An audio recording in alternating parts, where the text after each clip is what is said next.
Okay, so let's talk about one of the most important skills you can build for your own mental health, learning how to work with your emotions instead of fighting against them. We're really talking about a huge shift in perspective, seeing feelings not as these annoying problems, but as really useful data.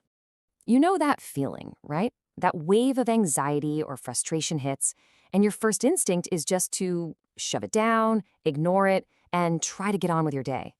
It honestly feels like you're fighting a battle inside your own head. But what if that whole approach is wrong? What if there's a better way?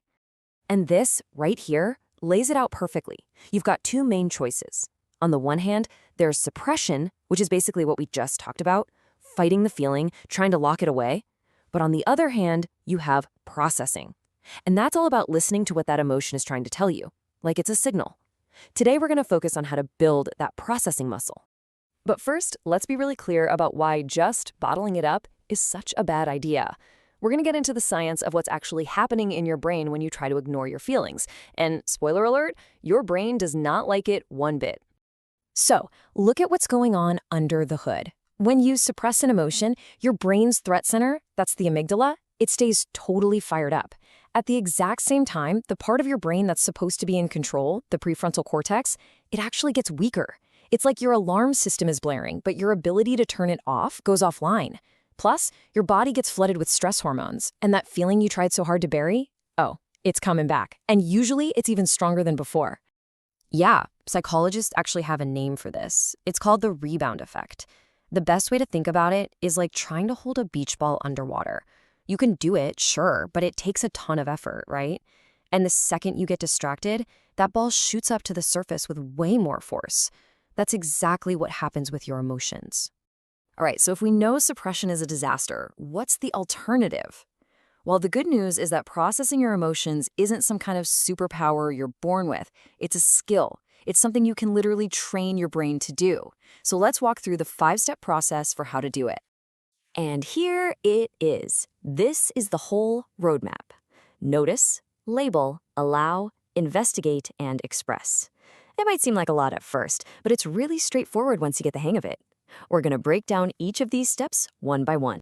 First up, you have to notice.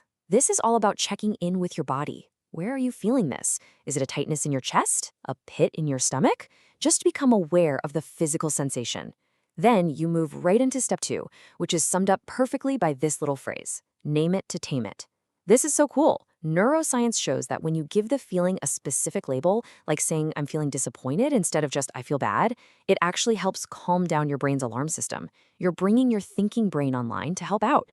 Now, step 3 is where it can get a little tricky, and this quote says it all. What you resist persists.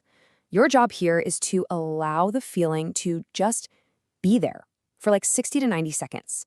You're not judging it, you're not trying to fix it, you're just letting it exist without putting up a fight. It's kind of weird, but by stop resisting it, you rob it of its power.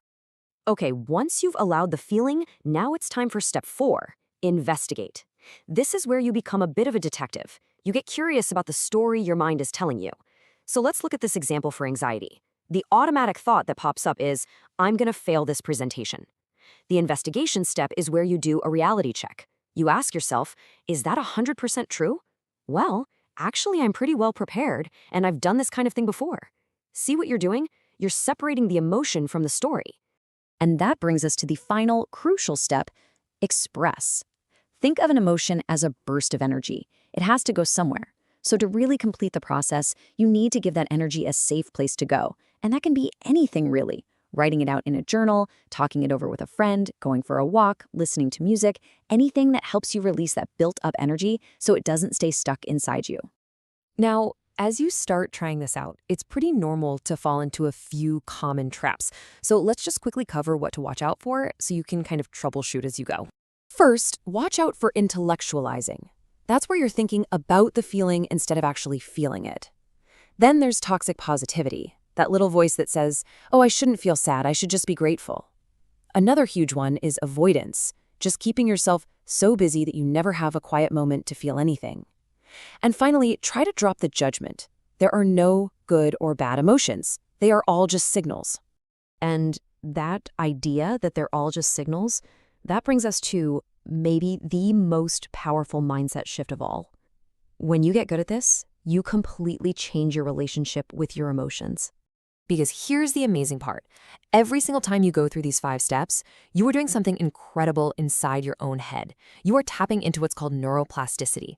You are literally physically rewiring your brain, building new, healthier neural pathways. So you're not just coping for a moment, you're building a better brain for the long haul. So let's be really, really clear about this. The goal is not to feel less. It's not about becoming numb or turning into a robot. Psychologically healthy people still feel anger and sadness and fear and all of it. The difference is they've gotten really skilled at processing those feelings when they show up. And that is the one idea I really want to leave you with today. What if the very next time a tough feeling pops up, you didn't see it as an enemy? What if you just didn't see it as a problem you have to get rid of? What if you just saw it for what it is? Data. A message from you to you that's just waiting to be processed.